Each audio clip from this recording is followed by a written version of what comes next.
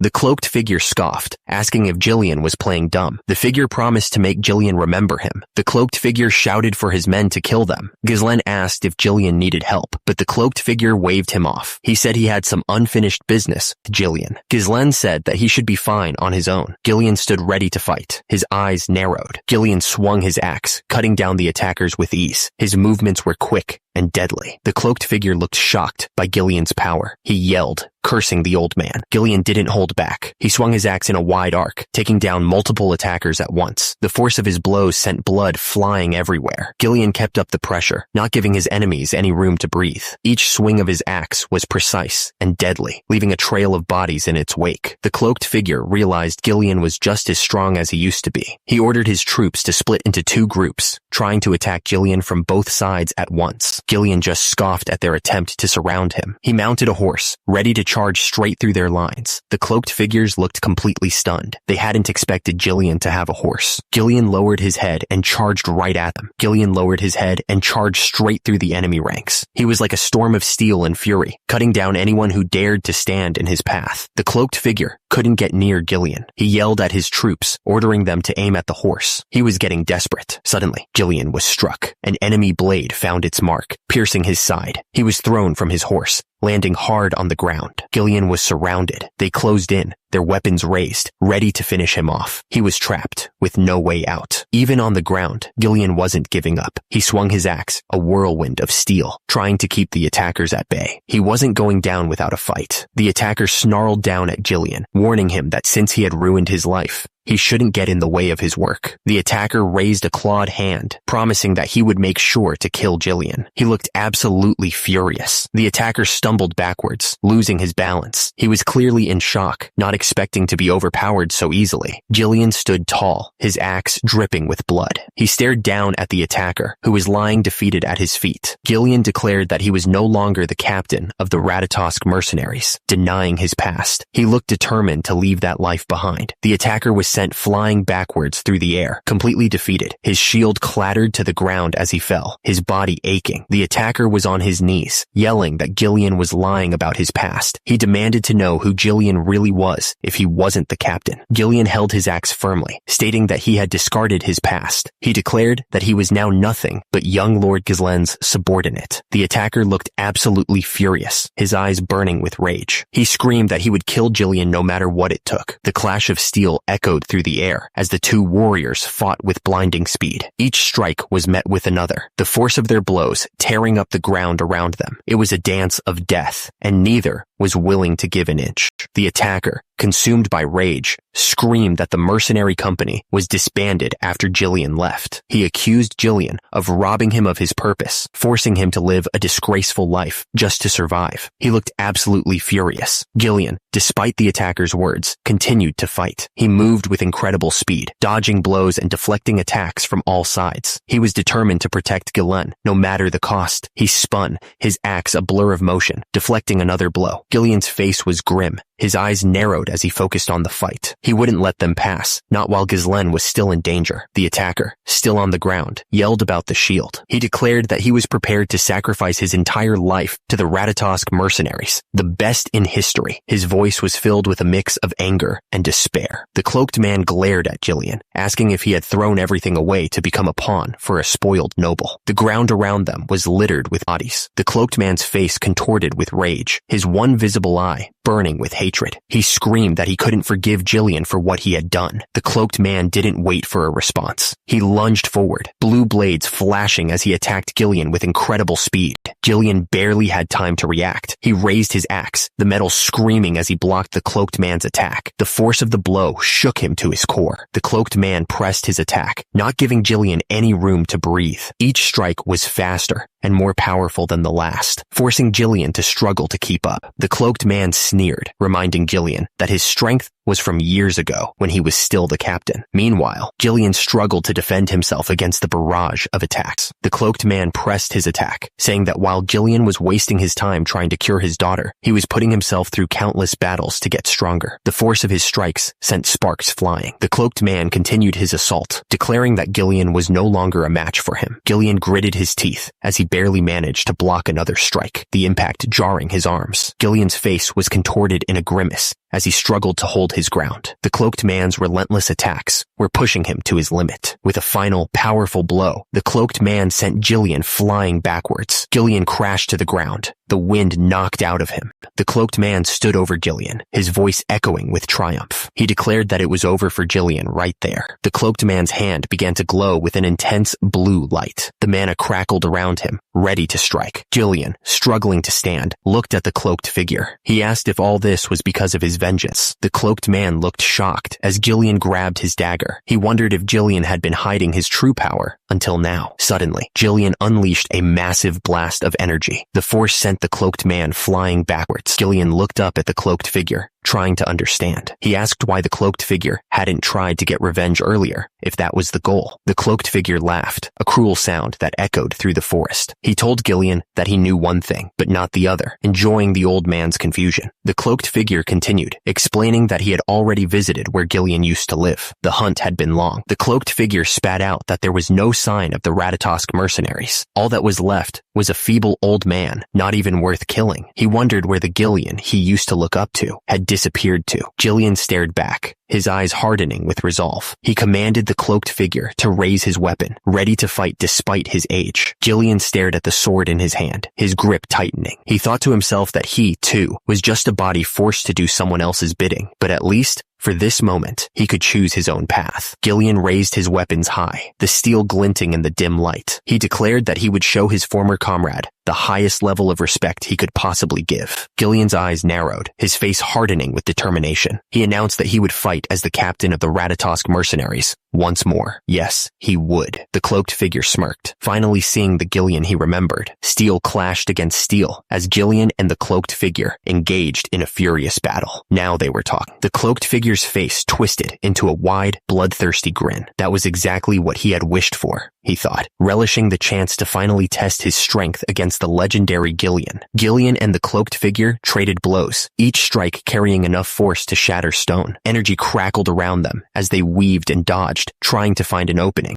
Jillian swung his axe in a wide arc, aiming to cleave the cloaked figure in two. But the cloaked figure was ready, intercepting the blow with a swift parry. The cloaked figure struck back with a speed that belied his size, hitting Jillian hard. The force of the blow sent Jillian staggering back, his face contorted in pain. Up close, the cloaked figure's face was a mess of blood and bruises. But despite the pain, a crazy grin stretched across his lips. Jillian raised his axe high above his head, ready to deliver the final blow. He was going to end this right here. Diego Villanos, his face a brutal mess, was barely conscious. He was going to remember Jillian, the former captain of the Ratatosk mercenaries, for doing this to him. Diego Villanos lay defeated, his blood staining the ground around him. He was breathing hard, each gasp a struggle. The brutal sword lay discarded near a fallen soldier. The ground was littered with the bodies of the dead, a grim reminder of the battle that had just taken place. Gillian stood tall over the carnage, his armor stained with the blood of his enemies. He had won this fight, but at what cost? Gillian turned to his men. "Good work," he said. "Oh my, selling these guys loot could bring in quite a bit of money, don't you think?" Ghislaine apologized, saying he'd caused more delays than necessary. "No, it's fine," Gillian replied, accepting the apology. Ghislaine thought that Gillian was far more exceptional than he'd expected. When Ghislaine had first left home to start mercenary work, the stories about Gillian from his seniors had helped lay the foundation for him to become the mercenary king. He was glad that moving quickly had been the right choice, because thanks to that, he'd gained a reliable comrade. Ghislaine wondered if Gillian remembered who he was back then. Gillian simply replied, yes. Gillian said that Ghislaine had been his old comrade. Ghislaine wondered what his old comrades were doing now. He figured they were living a life of their own, since this was before they had met him. Ghislaine thought to himself that he would have to scout them out someday. He looked off into the distance, planning his next move. Ghislaine suggested that they follow Belinda's idea and grab anything valuable from the fallen enemies. Gillian immediately shot back, reminding him that he wasn't his subordinate. 2 days later, they arrived in Perdium territory. The wagon trundled along the worn path, carrying them closer to their destination. The land was rough, showing signs of recent battles, but the castle in the distance offered a beacon of hope. Ghislaine leaned forward, asking if that was Perdium up ahead. Gillian confirmed that it was, indeed, their destination. Ghislaine said that it felt good to be back home, remembering how he'd run away, thinking he could return anytime he wanted. He then asked Gillian what he thought of their land. Gillian paused for a moment before replying that it was great. Gillian looked over at Ghislaine, his expression grim. He said that their land was shitty, wasn't it? Gillian went on, pointing out that all the houses were falling apart, and fixing them was impossible. He added that the fields were empty because all the farmers had been forced to join the army, which meant the land couldn't grow anything. He sounded like he knew this land's problems really well. Ghislaine declared that he was going to fix all those problems. He said that's why he needed Gillian's strength, adding that it would be a long battle to get rid of everything tied to Duke Delphine, and to protect what they had taken for granted. Ghislaine looked absolutely determined. He vowed that he would revive this land, no matter what it took. The carriage rolled along the road, carrying them closer to their goal. The journey ahead would be long, but they were ready to face whatever came next. Belinda suddenly pointed, exclaiming for the young master to look over there. Ghislaine looked in the direction she was pointing, wondering what was so important. Ghislaine's eyes widened as he stared intently at something in the distance. He seemed to recognize something, his expression shifting from curiosity to shock. Ghislaine stared up at the silhouette in disbelief. He whispered in shock, recognizing the figure standing before him, asking if it was his father. Perdium Castle loomed in the distance, a reminder of the challenges and responsibilities that awaited. The massive structure stood as a symbol of his family's legacy and the land he was determined to restore. Inside the castle, a tense meeting was underway. The leaders were discussing the need to reduce their forces, which caused immediate concern among the group, with one of them questioning how they were going to properly manage the front lines. The explanation was that they needed to rebuild the forts and defense weapons that had been damaged during the last battle against the orcs. Even reducing the night forces was barely enough to give them some breathing room, but one of them still thought reducing the forces posed a significant risk.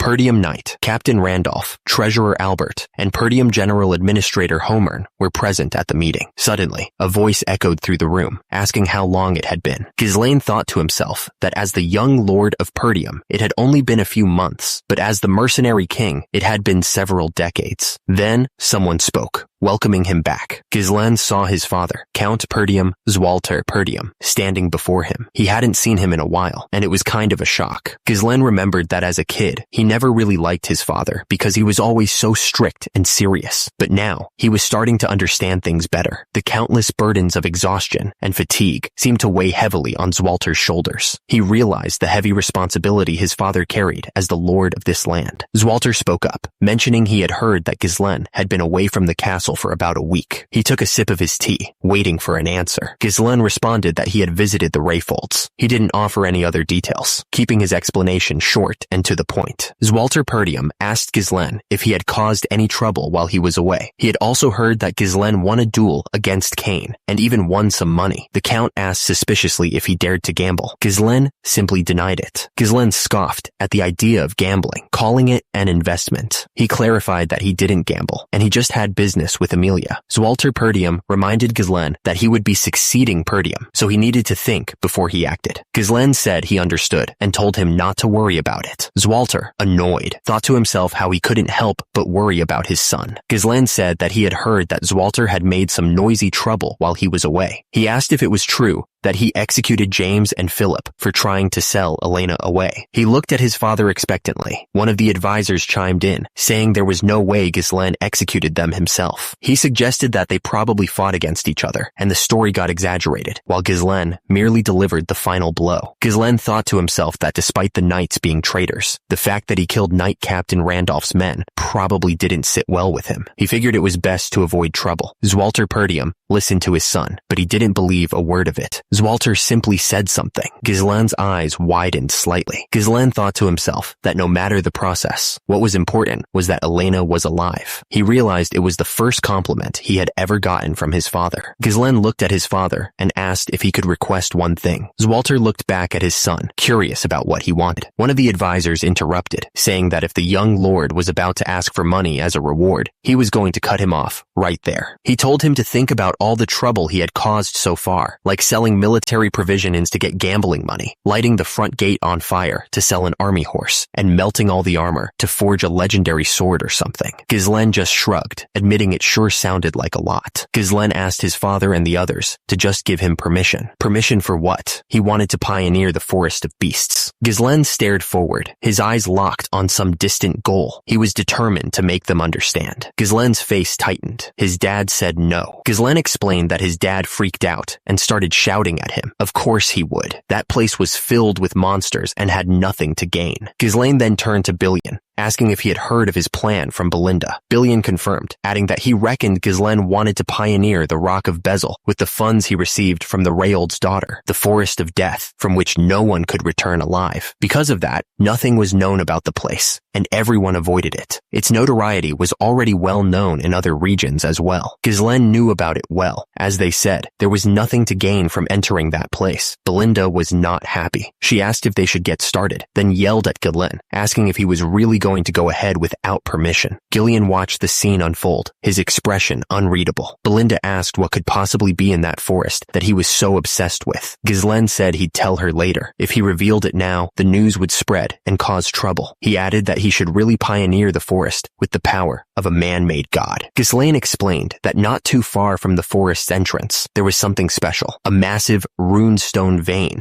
was buried there. It was ore infused with mana. Runestone, he continued, was an extremely rare mineral that mages were absolutely crazy about. It was used in all sorts of magical tools, barriers, magic circles, magic scrolls, alchemy, and magic research. Basically, anything that used mana. Ghislaine smirked. In his previous life, Duke Delph was the one who discovered it, but now only he knew about this piece of information. He wouldn't let the same mistake happen again. Belinda looked really annoyed. She clearly still wasn't happy about this whole plan. Belinda sighed, knowing she had no choice. She agreed to follow his orders, since he must have a plan. Ghislaine then told her to head to the nearby guild and hire some mercenaries. Around 200 should do. Belinda couldn't help but point out that he was really going all out with the money he'd risked his life to get. Gillian asked if the young lord was sure about this. Mercenaries were a rough and unruly bunch, and with that many gathered, they'd be hard to control. They might even turn on their employers and take everything everything for themselves. Ghislaine agreed, which was why he and Jillian were going to pick out the useful ones personally. Gillian asked what Ghislaine meant by that. Ghislaine explained that he was talking about the most skilled among the small-scale mercenary groups in the north. Gillian's eyes widened. "Don't tell me," he said. "Those crazy dogs." Ghislaine confirmed. They were skilled enough, but their power would turn to dust if things went south. The Cerberus mercenaries. A vision of the mercenaries appeared, showing a pack of monstrous wolves. Ghislaine declared that it was time to go put a leash on those crazy dogs. They began their journey towards the Cerberus mercenaries' territory, ready to face whatever awaited them. The outskirts of the Zimbar territory was home to the Cerberus mercenaries. Their camp was a chaotic mess, filled with rough-looking characters. Ghislaine and Jillian approached the camp on horseback. Dust kicked up around them as they made their way closer to the Cerberus mercenaries. Two mercenaries spotted Ghislaine and Gillian. They commented that the two were here and that those poor souls had no idea what they were walking into.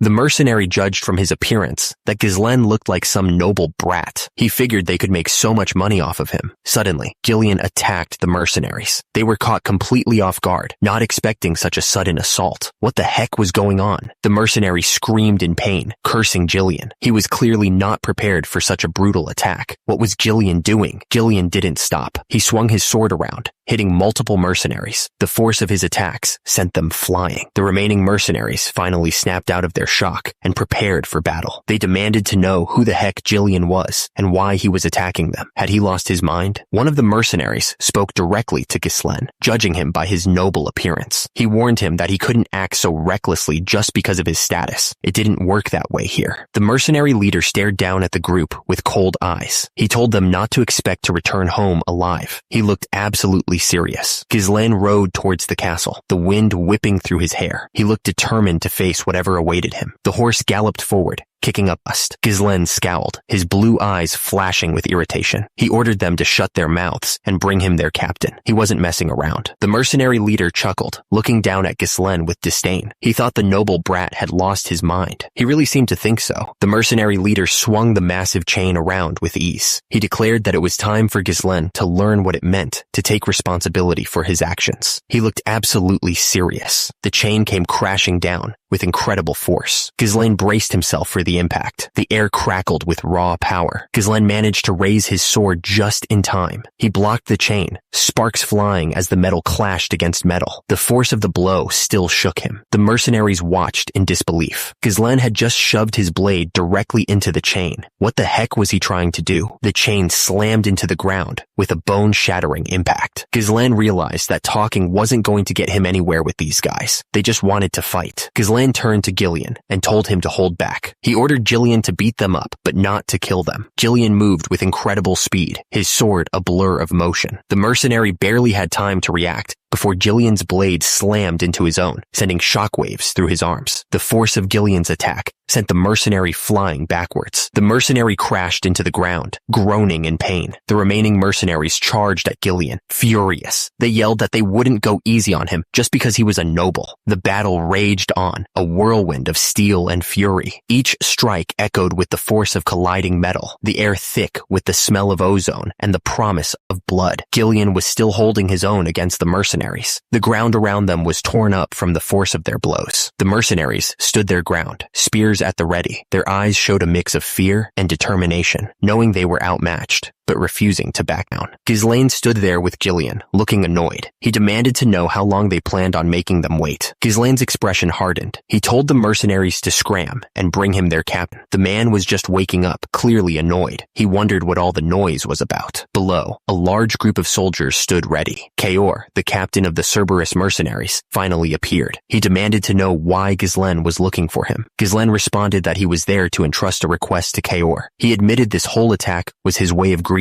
him, saying he thought it was the best way to tame him. Kaor looked at him suspiciously. He said he couldn't imagine what would happen if Ghislaine were to greet them a second time. Kaor sighed and told Ghislaine to cut to the chase. He wanted to know what kind of request he had. Ghislaine told Kaor he wanted to hire him to pioneer the forest of beasts. Kaor looked surprised and asked if he meant the forest near the Perdelium territory. Kaor wanted to know what kind of person would stir up such a dangerous forest. Ghislaine introduced himself as Gislen Perdium, the young lord of Peridium. Kayor sat back in his chair, his expression unreadable. He seemed to be thinking hard about what Gislen had just said. Kayor scoffed, asking if Gislen was the young lord from the rumors. He said Gislen must be out of his mind. He told Gislen that growing up in a greenhouse meant he didn't know what the world was really like, and that the forest wasn't a place for a rookie like him. He said he didn't need to hear any more from him. Kayor announced that the negotiation was over. The surrounding mercenaries tensed, ready for action. Ghislaine sat with Gillian, his gaze intense as he stared at Kayor. He taunted Kayor, asking if he was scared. Ghislaine continued to mock Kayor, saying he had heard the mercenaries were skilled, but it seemed like a hoax. He looked absolutely sure of himself. Suddenly, one of the mercenaries was sent crashing to the floor. The sound of the impact echoed through the room. Kayor stood over the fallen mercenary, looking down at Gislen. He warned Gislen not to mess with him, saying they were mercenaries who only did things that paid off. He added that only weaklings made excuses. Kayor announced that the mood was ruined. He said he had been trying to play along, but Gislen was just throwing around pathetic provocations. He dismissed Gislen as a clueless brat, not even worth killing, and demanded money for the trouble before telling him to get lost. Gislen refused to back down. He was absolutely sure of himself. He said something, his voice firm. Ghislaine looked directly at Kayor, his blue eyes piercing. He announced that he, Gislen Peridium, was requesting a Moriana's recognition against Kayor, the captain of the Cerberus mercenaries. Kayor raised an eyebrow, looking at Gislen suspiciously. He asked if Gislen even knew what that was. Gislen smirked, confirming that of course he did. The system began to explain the rules of Moriana's recognition. It was described as a traditional betting method passed down among mercenaries. When two people agreed to the bet, they would fight using only a single dagger without relying on mana, with each of them having one of their arms tied together. The system continued, warning that stepping outside the small circle also counted as a loss. This forced them into a brutal life or death struggle within limited space and movement. It was explained that in many cases, not only the loser, but even the victor ended up dead. The system continued to explain the rules of Moriana's recognition. The loser had to cleanly admit defeat and completely obey the winner's orders. The loser would become the winner's dog, forced to do whatever he was told. Gislen asked if that sounded good. Kayor looked at him suspiciously, wondering how a noble like Gislen knew about such a dirty mercenary tradition. He explained that in the mercenary world, refusing the challenge would be admitting weakness, something that could never happen. Gislen just smirked, surrounded by Kayor's mercenaries. The tension in the room was so thick, you could cut it with a knife. Something was about to happen. Kayor grinned and called out to his men. He told them they had a bold little noble who wanted to be recognized in a mercenary's way. He asked why they didn't help him out a little. Gislen and Kayor stood facing each other, their hands tied together. Each held a knife, ready to fight. The mercenaries watched closely, waiting for the signal. One of Kayor's mercenaries yelled that Gislen was an insolent little noble brat and ordered Kayor to kill him. Gislen and Kayor stood there, hands tied, ready to begin the brutal mercenary ritual. Gislen knew that he couldn't back down now. Gislen smirked, staring directly at Kayor. He told him that he'd already done this 5 times. He looked completely confident. Kayor looked at Gislen with a surprised look on his face. He wondered what Gislen meant when he said 5 times. Gislen stared at Kayor, a smirk on his face. He corrected himself, saying that he'd actually done this over 100 times. He was ready. The word start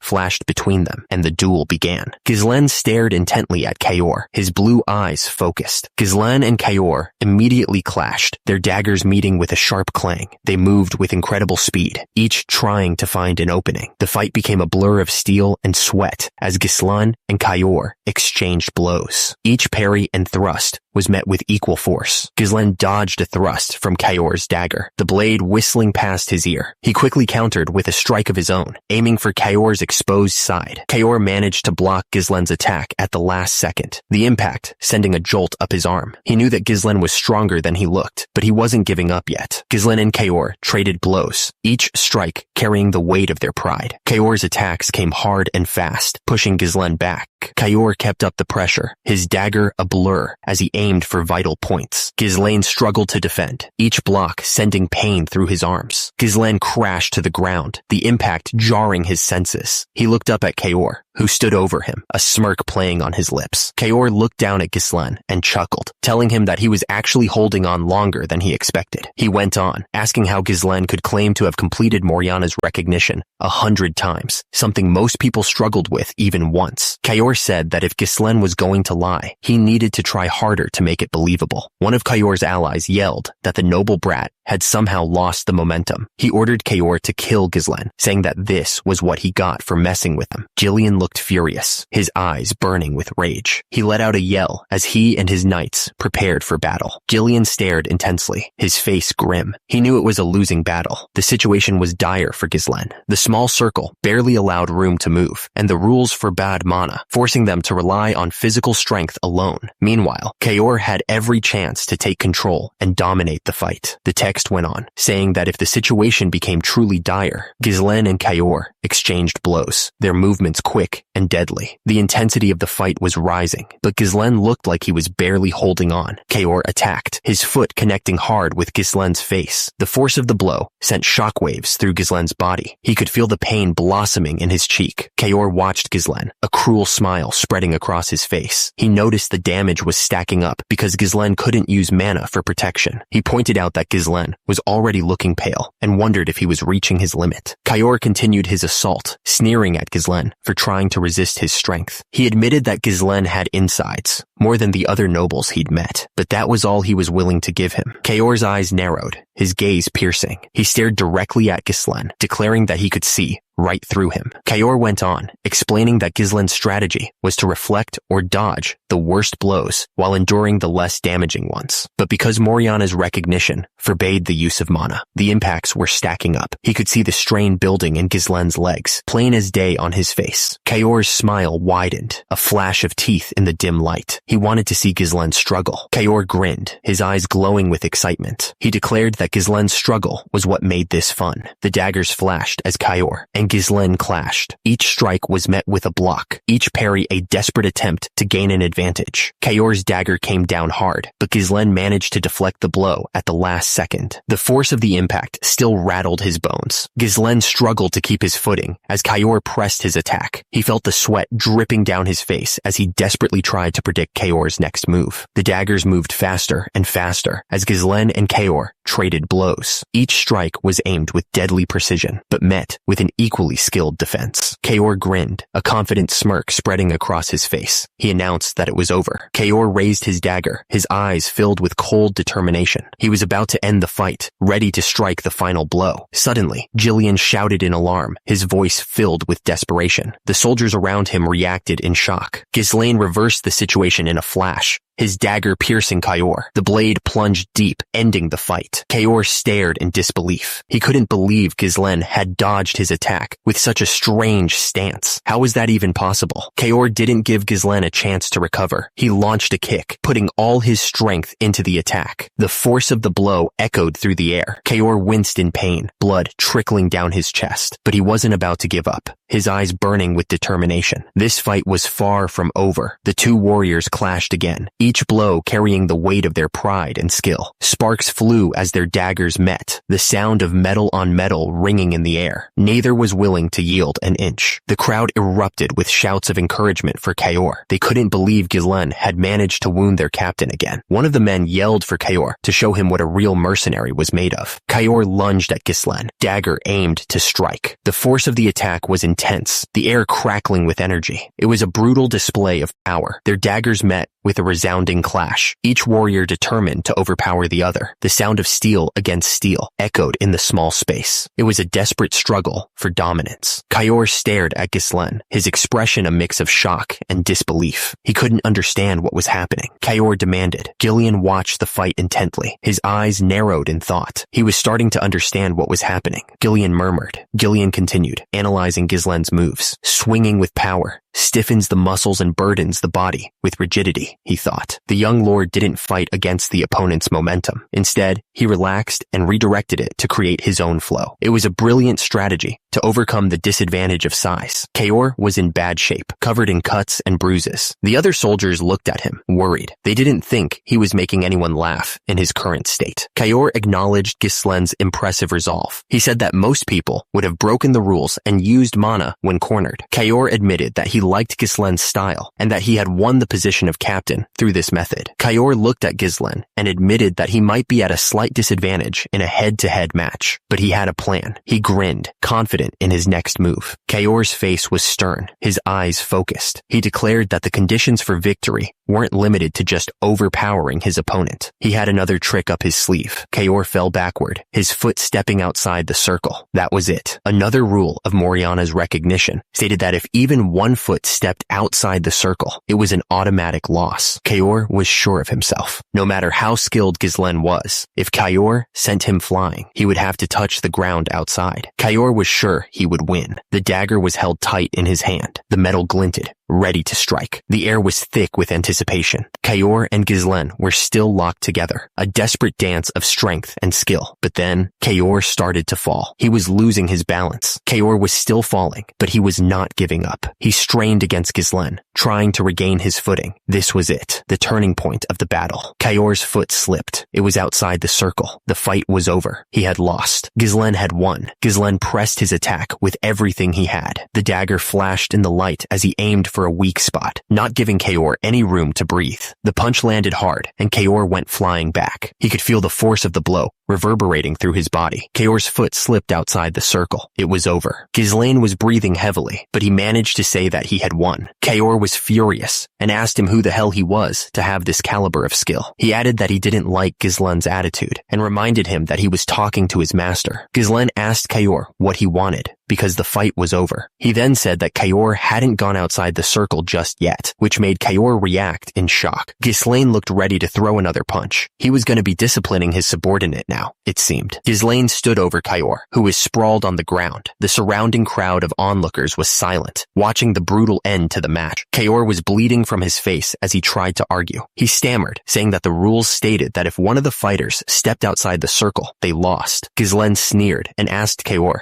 if he was going to follow the rules on the battlefield too. He told him not to talk back to his master. Kayor spat out that Ghislaine was a lunatic. He was clearly scared. Ghislaine didn't stop. He unleashed a brutal flurry of punches on Kayor, beating him without mercy. Some in the crowd were getting nervous. They wondered if it was okay to let Ghislaine keep going like this, since the bet was already over. But someone screamed for him to stop. Ghislaine didn't care what anyone thought. He told Kayor that he wasn't out of the circle yet, so the beating would continue. Ghislaine looked absolutely furious. He was lost in his own anger. The crowd started to panic. Someone yelled, asking if they were just going to watch this, and told them to kill Ghislaine. But then, a knight was cut down. Jillian raised his axe high. He warned everyone that anyone who got in the way of the young lord's disciplinary measure would be killed. Kayor was a mess. Blood dripped down his face, and his body was covered in cuts and bruises. He was clearly in a lot of pain. Ghislaine stared down at Kayor, a cold smile spreading across his face. He asked if he was done yet, enjoying his opponent's suffering. Ghislaine laughed, his fist raised high above Kayor's head. He was about to deliver another blow, not showing any mercy. The punch landed hard, sending Kayor flying through the air. The force of the impact echoed through the training grounds. Kayor lay on the ground, his mind racing. He thought about all the nobles he had met in his life, calling them nothing more than losers, overconfident pigs, traitors, and narcissists. Turns out, a little scare tactic worked wonders for them. They were groveling on the ground in no time. Ghislaine thought taking money from their pockets was truly entertaining, and that's how he earned the title of Mad Dog. Kayor lay on the ground, staring up at Ghislaine. He couldn't believe he was losing to a noble brat like this. The other mercenaries watched, terrified. They realized that Captain Kayor was going to die at this rate, but they didn't know what they could do. Ghislaine didn't even look at Kayor. He just told the others to bring him some water, a bandage, and a towel, adding that their captain was going to die at this rate, by the way. The knights seemed to understand what was going on. They were now ready to follow the young lord's commands. Below them, the world was vast and untamed. The old man held the mercenary's wrist tightly, showing his dominance. The unruly mercenaries were now listening to the young lord's orders. In the world of mercenaries, where fists were closer than the law, the young lord engraved his power into their heads using the most direct and surefire method. He showed them who was the boss. The image of a wolf bared its fangs, a symbol of raw power. Ghislaine showed them who the boss was. Kayor sat at the table, looking defeated. Two knights stood guard behind him, a constant reminder of his loss. Ghislaine pointed to the signature line on the contract, waiting for Kayor to seal the deal. The weight of the decision hung heavy in the air. Kayor tapped the table, then signed the contract. The sound echoed in the room. Ghislaine's eyes narrowed as he watched Kayor sign. He then grabbed Kaor's hand, saying he looked forward to working together, though it sounded forced. Ghislaine smiled, declaring that they were a family now and that he looked forward to working with him. The mercenaries looked on, unsure of what to make of the situation. A few days later, they were at the outskirts of the Perdium territory. The air was crisp and the landscape stretched out before them. The mercenaries grumbled, annoyed about being summoned so early. One of them yawned, complaining about having to eat lunch before starting work. They started gossiping, saying their employer was the perfidious young lord, and that he was just a brat who couldn't handle mercenaries. They figured it would be easy money. Someone clapped their hands to get everyone's attention. They agreed that to handle the young lord easily, they needed a representative. Someone asked if he was Gordon the Muscle. He grinned, confirming that he was. Gordon the Muscle said he had been watching them discuss how to get rewards without working hard. Gordon the Muscle explained that they needed to unite their voices to get what they wanted. He reminded them of a time when some dumbass made an insane demand and everything fell apart. He warned them that they needed to know their boundaries. Gordon the Muscle said he would pressure the employer as their representative, so they should put the compensation for his hard work in the bag. The mercenaries agreed that it sounded good and that Gordon should be their rep. They thought his giant build would help and that he was reliable, even though all he does is work out. The mercenaries looked up as one of them shouted that someone was coming. Gordon the Muscle gripped the bag of money tighter, ready to make his demands. Far from the mercenary camp, a lone rider approached a massive castle. The rider seemed determined, pushing onward towards his destination. The lone rider got closer, the castle now looming large in the distance. He urged his horse onward, undeterred by the size of the fortress. Back at the camp, the mercenaries watched the lone rider approach. One of them wondered if it was their employer, adding that he looked pitiful and might run away after seeing Gordon's muscles. Gordon the Muscle told the mercenaries to come forth and set up a scary mood for him. He grinned, ready to teach the brat how tough the real world was. A group of riders approached the camp, heading directly for the castle in the distance. They seemed to be moving with purpose, their destination clear. Leading the charge was Ghislaine Perdium, with a determined look on his face. Behind him rode a group of mercenaries, ready for action. Gordon the Muscle stared in disbelief. He recognized the dog snout-shaped helmets, and it hit him. These were the Cerberus mercenaries. He wondered what was going on. The Cerberus mercenaries rode into the camp, and Gordon was completely stunned. He couldn't believe what he was seeing, wondering what the hell Ghislaine had done to get those crazy dogs to follow him. Ghislaine approached Gordon and asked if he was the rep. Gordon, still caught off guard, stammered, confirming that he was indeed the representative. Ghislaine asked for his name, his blue eyes piercing. Gordon the Muscle, looking nervous, stammered as he gave his name. Ghislaine repeated the name, Gordon the Muscle. He seemed to be sizing him up. Gordon just waited, trying to read his expression. Ghislaine announced, "I am the young lord of Perdium, Ghislaine Perdium." He ordered Gordon to gather the mercenaries, his voice leaving no room for argument. Ghislaine declared their next move, his voice carrying over the camp. They would begin pioneering the forest of beasts, and he expected everyone to fall in line.